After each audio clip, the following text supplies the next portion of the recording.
Hi, it's Alexander Russo from The Grade. This is the Education Show, and I am extra super delighted to be talking to Morgan Polikoff from USC. Morgan, thanks so much for being on the show. Sure, my pleasure. Thanks for having me. I feel like we have a lot of things to catch up on, but let's start out with where you are and what you're doing in spring of 2026. Sure. So yeah, I'm a professor at USC. I happen to be on sabbatical this semester, which is one of the very nice perks of being a professor. I'm working on my second book, which is hopefully going to come out in 2027. Other than that, I continue to do research on COVID and its impacts on American families' educational experiences, people's views on education policy issues, curriculum policy, a range of different topics, and also run a center here, and also started a Substack like everyone else. So lots of stuff going on. I was so happy to see your Substack. Welcome. I got here 5 minutes ago.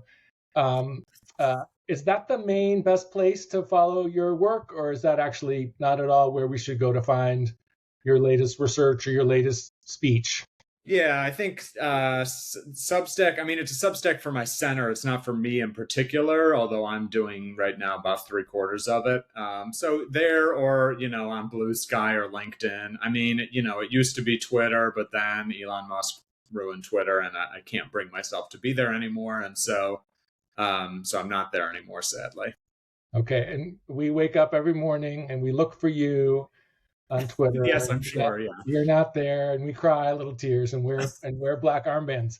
We're going to come back to Twitter in just a second, but let's talk about what we're here for primarily today, which is talk about the state of education research and coverage of education research, and specifically the occasion of Kelsey Piper's rant about education research and your response. Yeah. Can you give us a little recap overview of what happened and what you said in response?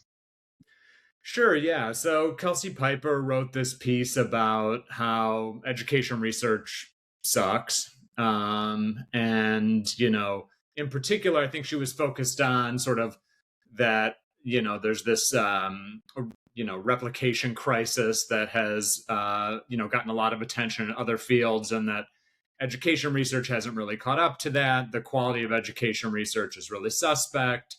Yeah. And then she ran down a few of her suggestions for how to solve this problem. And basically, and she wrote this post on The Argument, and I saw some people sharing it kind of favorably, and I really didn't like it. And so I just wrote a sort of partial response, not to really defend education research, which I have plenty of problems with the state of education research, but just to correct some really fundamental misconceptions that I think she has about how education research operates, what the current state of the field is, that sort of thing. Right. I had flagged the article on my own for journalistic reasons, the main one being that she hadn't reached out to Bowler to give Bowler a chance to respond to a critique that was focused on Stanford's Joe Bowler, had an image of her, etc. But that's a relatively small thing. It's a courtesy, an expectation in journalism that you give someone a chance to respond to their critics. Your criticism was not exhaustive, but it wasn't unstinting either. What of the things that you said do you think people most need to know about the actual state of education research? Well, I would say a few things. First of all, I think there's been a clear improvement in the quality of education research over the approximately 2 decades that I've been in the field, 4 years as a graduate student and now 16 years as a professor. I think, the sort of causal inference revolution in terms of both experimental and quasi-experimental research has really, has really happened. And there's just a lot more good causal research in education. So I think that she was saying, oh, we need more of that. And maybe we do need more of that. And I actually agree with her, on some of the stuff about replicability and pre-registration and those kinds of things. Those are good ideas. But it's already happening to at least some extent. And I think the article that she relied on, which was an article that was published in the journal Nature, had some flaws in it as well. So I think that's one thing that I would say.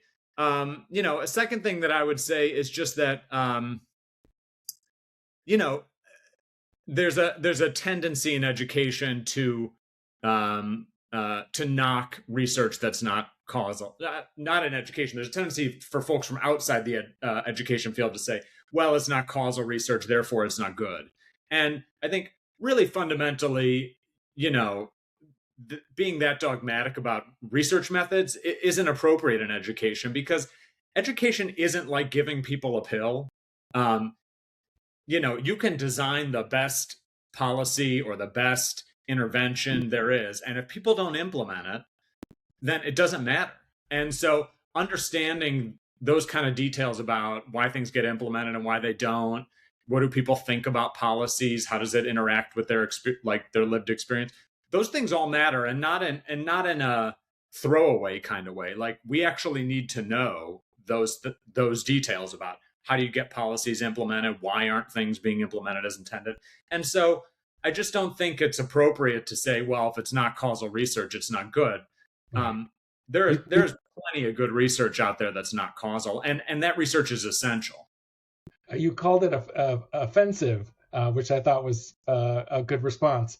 What is the current? Sometimes I feel like I'm operating in the past, or all I can remember is Rick Hess making fun of AERA paper titles. What's the current quality and mix when it comes to education research? What's the 2026 world in which we're living in, as opposed to the worlds I may remember? Yeah. Well, it's a great question. And I think Rick could still write those posts because many of the same things would apply, right? Like, in fact, people were making fun of the AERA theme for this year, which was something about unlearning histories or something like that. I forget exactly what it is. Okay. And I would say, I'll be honest here, and I maybe won't make some friends. There is a lot of poor quality education research. I think, like a lot of fields, and probably most fields, there's a big distribution. There's a small amount of stuff that's really quite good. And in fact, most of the stuff that's published in the top journals in the field actually is pretty good quality. Okay.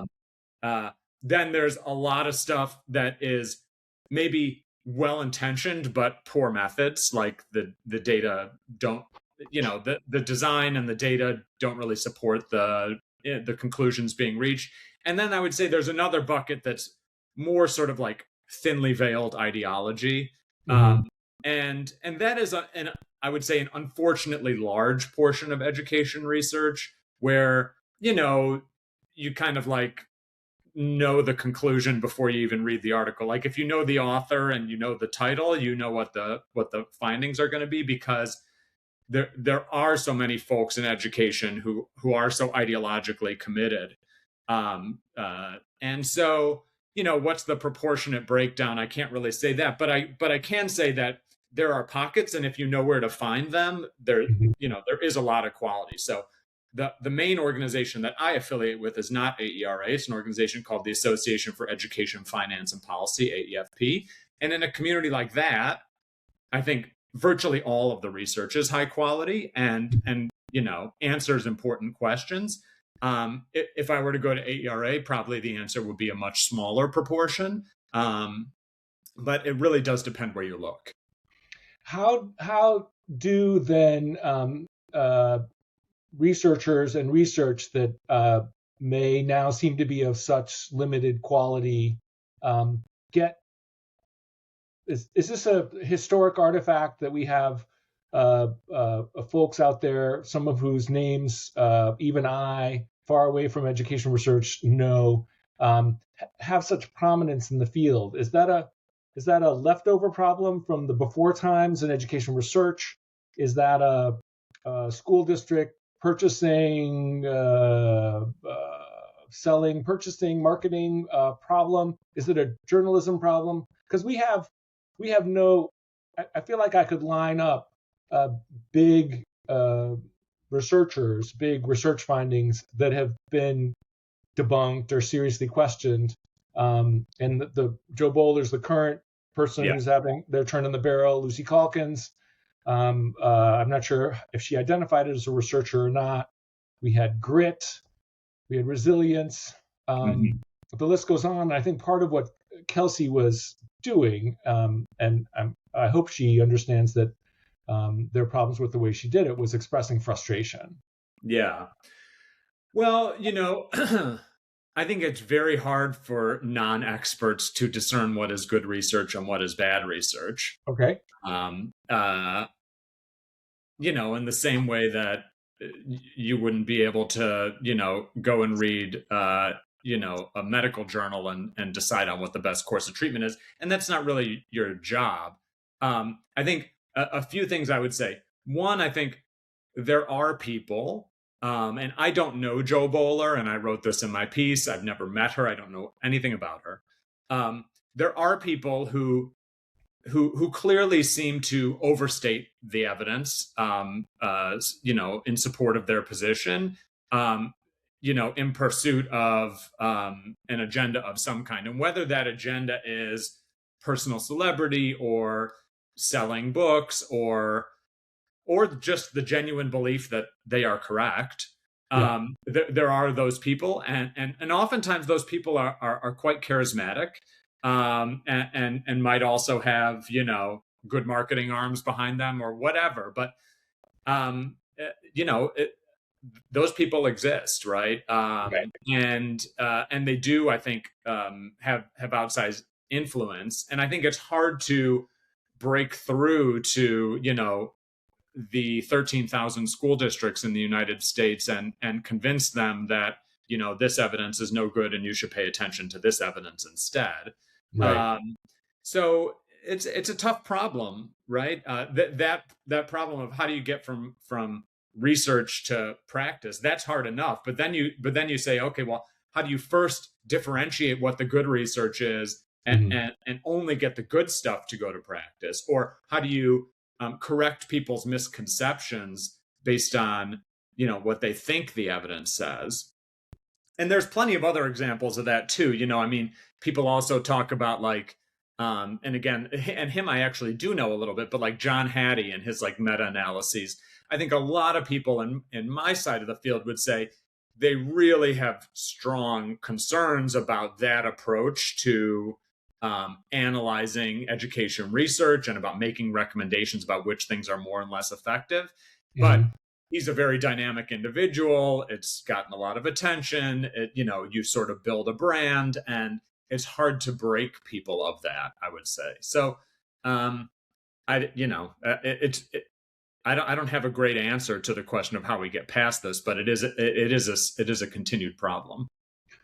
As a educator, administrator, or as an education journalist, what would you recommend folks do when they're coming across some of these findings? Yeah, it's great. It's a great question. I mean, I think the only thing you really can do is find some trusted authorities, I would say, right? People to really people who you trust are going to fairly call balls and strikes. People who, for instance, have shown a willingness to change beliefs based on new evidence. And there are some good sources out there. I mean, I think, I mentioned AEFP earlier. AEFP, I think, is a great organization. They have this tool that they created about 2 years ago, of which I am an associate editor, called the AEFP Live Handbook. And I think that resource, which is available for free online, has experts reviewing the evidence and making clear statements about what we know and don't know about various policies, right? Right. And I would say that's a very trustworthy source. The challenge is, how do you identify the trustworthy sources from the non-trustworthy sources? And that really is a big challenge. And I think, for journalists or for folks in the field, I think it really is about, finding intermediaries that you trust, right? Whether that's intermediary individuals or organizations or a source like the Live Handbook, something like that. Otherwise, it's too difficult. What do you think about the practice I see and hear sometimes where a report will come out, the findings will be relayed to the audience by a journalist, and then the journalist will um, consult with another expert who is not involved with the research and ask them for their assessment of the rigor, the consequence, or any other commentary on the.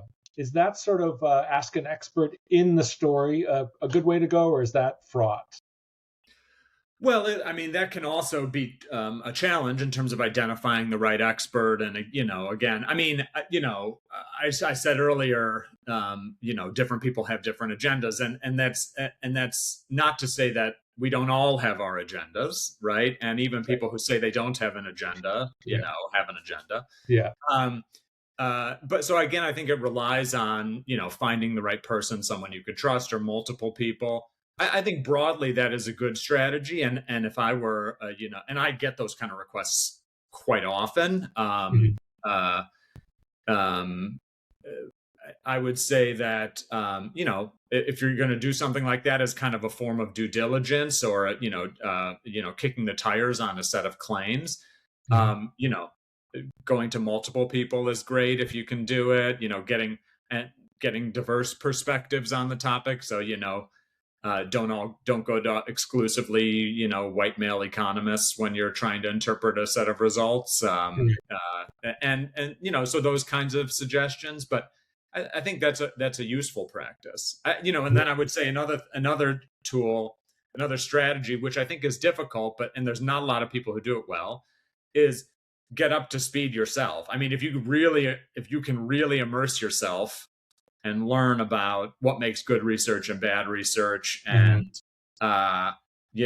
how do we evaluate the quality of a study, how Mhm. do we, what does the broader literature in an area say, Mhm. um, then you can do some of that yourself. There's not a lot of people who do that. Matt Barnum is one person who I think is pretty good at that. And Mhm. and and nearly all the time when Matt summarizes evidence on a particular topic, I think he's got that pretty much right, and I think he's Mhm. just developed that himself. I worry about that role. I see it out there, but I worry about it for reasons that may or may not be warranted. Partly because it blurs the line between the research journalist line and Yeah. a little bit of knowledge is a dangerous thing. Barnum, Barchet, the folks at the Upshot Uh-huh. come to mind. There have been times where that expert journalist's role has caused problems, and I wanted to ask you about your own experiences because I still remember 10 years later, I'm reading a piece in the Upshot about education research, and there in the comments is Sean Reynolds, who produced the research that is the story Uh-huh. is about, saying, "Hey, you got it, you got it wrong. There's a problem here with your representation of my finding." Um, and uh, the Upshot people were, this is my recollection and my version of their story, were just very confident in their ability to consume statistical research and Right. present it. Um, but let's just ask the question more specifically. Um, what's your experience having your work covered, good, bad, or a mixture? What's it been like in terms of the coverage that you've received as a researcher?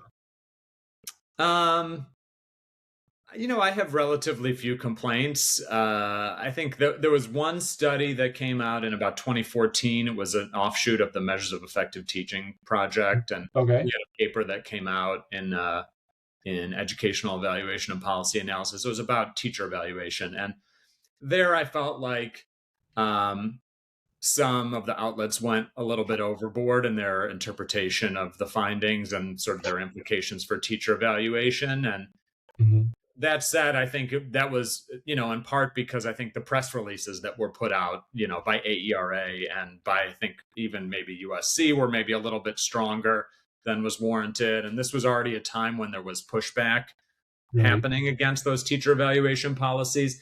But, Definitely.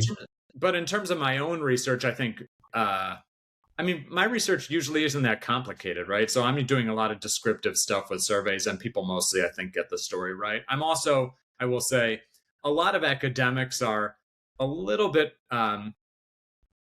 you know, are really focused on details and precision in a way that is both good, of course, but also I think can lead to being a little bit picky about things that really ultimately don't matter. And Yeah. so I think in the broad sense, like, is the story that has been told about my body of research over the years accurate? I think definitely. Are there little individual things that maybe I would phrase differently? Sure, but I'm not the sort of person to complain about that sort of thing. The issue of viewpoint diversity has come up a lot in the last few years, in education, in journalism, in the debate about higher education. Do Mm-hmm. you have any thoughts to share about the problem of viewpoint diversity that you have seen or experienced, or about the discourse about viewpoint diversity? Well, the main point that I would make about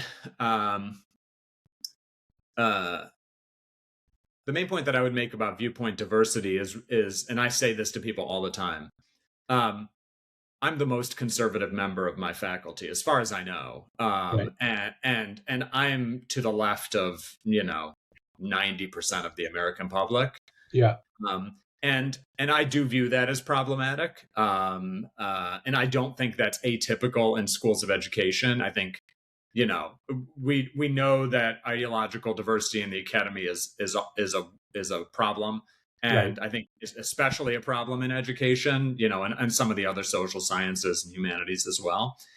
Um, it's a challenging problem that is not obvious what to do about. I do think a lot of conservative viewpoints are simply not welcome, in the field, and that's a challenge. But again, I'm not really sure what one does about that. I think, Well, uh, hiring is obviously a, a one way to address viewpoint diversity. I don't know if well, it's but been you have to have people who want to do it. I mean, right. people who are super conservative don't get PhDs in education, and they don't, And then if they do, if they study education policy, they probably want to go work in a policy school or an econ department, not in an ed school where they're going to feel like they're ostracized and their views aren't respected. Um, so I do think it's a challenge, and the sort of answer that you gave, which is the obvious one, yes, well, we should hire more of these people, but there's more problems there, right? Because there is no pipeline. It's not like we get lots of conservative applicants for our positions and we turn them down. As someone who's been on many hiring committees, I can tell you that does not happen. Hmm. Uh, but uh, you know, but it is definitely a broader challenge in the field. Not just because I want affirmative action for Republicans, because I don't, but I do think that um, that diversity of opinion, is valuable, right? And that um, the left does not have a monopoly on good ideas about how to improve schools. In fact, I definitely don't think that. And so, I think we are worse off. Worse off for that, and that sort of general polarization, which I think is happening more broadly in society, but also happening within the field of education increasingly, is just bad for us, right? I think we're Right. better off as individuals when we're around people with diverse viewpoints and can learn from different perspectives and talk about issues from multiple points of view. What's it like for you, personally and professionally, as the most conservative faculty member? You have to maneuver both with fellow faculty members and administrators, but also with students. Has it been fraught for you? Um, it has not especially been fraught. I mean, I think that there are times when I, like plenty of other people, have felt like it was wise to self-censor on certain topics when I didn't feel like my viewpoint was likely to be welcomed, or I would just get in trouble in a way that wasn't productive. Right. I will say, I'm writing a book, as I mentioned, my second book, and this book is quite centrist and punches both left and right in a way that I Mhm. think, I haven't necessarily made these kind of political statements before. And so I think I'll be curious to see how it goes. At this point, I'm a tenured full professor, so there's not too much that they can do to me, although you never know. You never But know. yeah, but I mean, at the same time, one does want to be in a workplace where one is, liked and doesn't feel ostracized. And I've never really felt that, at least about politics, Mhm. within my school. But it is, it just. Do the students come at you for your views? No, it hasn't happened. I think in part because I come across, for some reason, to them as quite intimidating. And so students, haven't really come after me. And again, my views are not, it's not like I'm saying, I'm not saying like whatever, what would be a really ridiculous and extreme view, like trans people should be forced to use the bathroom corresponding to their sex assigned at birth, like, or Right. or like, fixating on racial differences and in cognitive ability or something like that, right? Like, Right. my views are conservative in the sense that, like, I don't think standardized testing is useless, or I think that school choice policies, when well constructed, can actually be beneficial, right? So those are, center right views, These are heresies. but Um, here they're not gonna get me fired or anything. they might lose you some friends. They Maybe not friends that you care to have. Here in Brooklyn, people are putting no MAGA, no moderates on their dating profiles. well, yeah, The moderate, I allow moderates, yeah, but I sympathize with the no MAGA. the one of the things that you wrote about in your piece that really resonated for me at was this issue of anonymity in research. I ran into this not too long ago when I FOIA'd U.S. Department of Education research on states making progress towards ending school predators. Okay. Congress had commissioned a study saying how are states still doing the dance of the lemons? Are they still allowing non-disclosure agreements? Are they still allowing people to resign and withdrawing investigations, et cetera? So the study comes out and describes, I think it was done by, ironically enough, a policy shop that I worked for a long time ago called Policy Studies Associates. Anyway, Okay. it comes out, it says, here's the range of responses. State A did this, state B did this. 6 states did a lot, 6 states did a little. So you get a description of things, but you get no accountability whatsoever. So Yeah. I FOIA, because I'm a journalist and a bit of a jerk sometimes. I FOIA the documents because I want to know which states have made progress and which haven't. I think that school-based sexual predation makes me crazy, and I got a call from the department. Mm-hmm. You know what the department said to me? What? They said, we're going to give you this. We have to give you this, but please don't use it because no one will ever talk to us again. Yeah. Right. Right. So say what you said, if you don't mind repeating what you said about Kelsey's argument, and then tell me what a journalist who wants to hold states accountable for keeping kids safe should do. Yeah.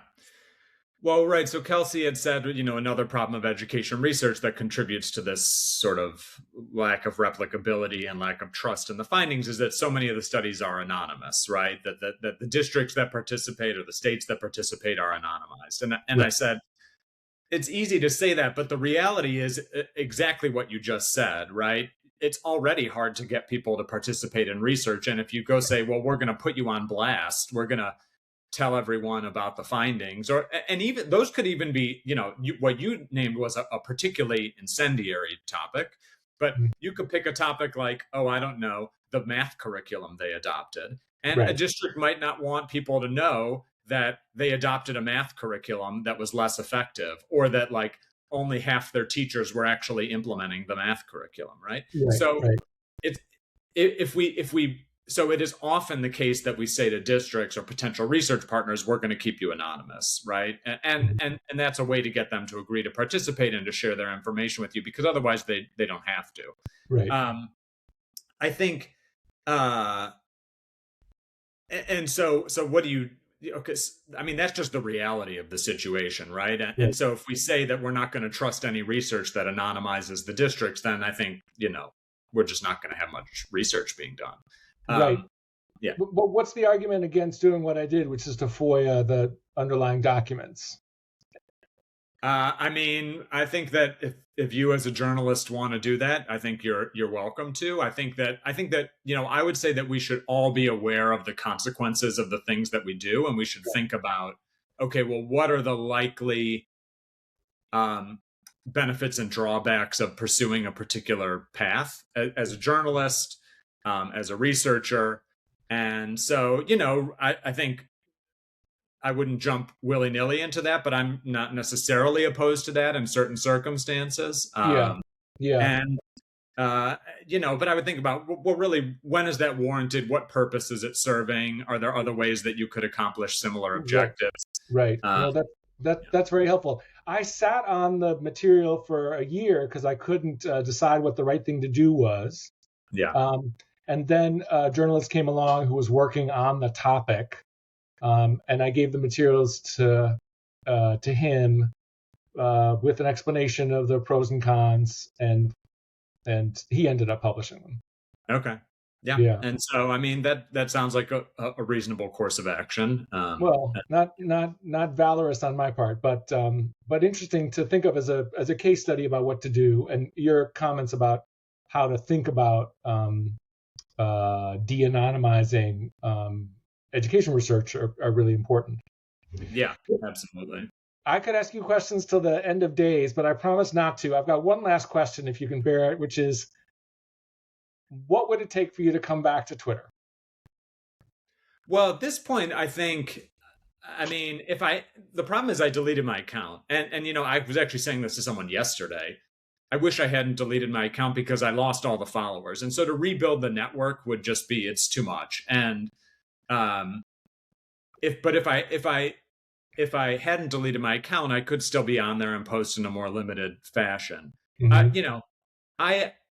Listen, I believe Elon Musk is very bad, and I believe that Twitter has become not, from what I understand, I'm not on it, so his Twitter has become its own kind of echo chamber. Mm-hmm. I'm on Blue Sky, but Blue Sky is a different kind of echo chamber. Choose your poison kind of situation. I understand it's not an easy decision to make, and I'm being entirely selfish. You and a handful of other people whose Twitter accounts I greatly enjoyed and found helpful professionally have stepped away. Some people have started coming back, which is interesting, either occasionally or on an ongoing basis. Jay Rosen, whose name you may recall, a former NYU professor, he's come back. Some people have stayed on either out of inertia or out of the belief that the best way to make the situation better is to stay rather than to leave. Everyone lost a ton of followers or a significant chunk, even if they stayed.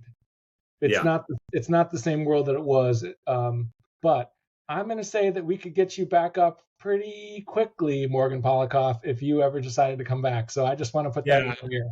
It's not outside the realm of possibility. I mean, my hope is that this book that I'm writing could be of interest to a broader audience. And so I think that kind of dissemination, that kind of platform could be useful in that regard. And that's probably the main reason I would do it. Right. I think I miss it. The golden days of Twitter were so good. Yeah. Twitter was really, really good to me in my career. Mm-hmm. Until it wasn't. Right. And it's a shame what happened to it. It is a shame. Yeah. I think of your account, and I think of education journalist whose name is escaping me now, who would write about the travails of being a parent of young children and a journalist. She was great. And then there was a third journalist whose role was to tell us to get off of Twitter and, touch grass, as they might Yeah. have said a few years ago. Who are the people that you miss, and how do you replace that? Oh, geez. I mean, individual, it's hard for me to think of individual accounts that I miss because most of the people who I was connected to on there that I particularly cared about, I'm Uh, still connected with in other ways, oh, right? you are. Okay. Yeah, yeah, I am. I mean, either through Blue Sky or, I really tried to um, turn Twitter. Twitter was a social network that turned into, in many ways, like a real life social network. Because even still to this day, I get, when I meet people for the first time at conferences, say, "Oh, I used to follow you on Twitter. I miss you on Yeah. Twitter." Right? Yeah. And so I can't think of any individual accounts that I particularly miss. I just miss the experience of it, Yeah. and not just the academic and uh, dissemination kind of stuff, which was really valuable. And I really do think I was one of the first leaders in my field in doing that. But also, Hmm. just it was fun. I mean, lots Yeah. of times it was just a fun place to be. People were funny. There was memes. It was like it was, and it kind of went up in smoke, and that is absolutely a shame. Yeah. It is a shame. It's not at all a shame that you came and talked to me and to the people who are listening to this. I really appreciate you sharing these thoughts, and I hope we get to talk or see each other again soon. Okay, thanks a lot. I appreciate the invitation. Nice to talk to you. Bye for now. Bye.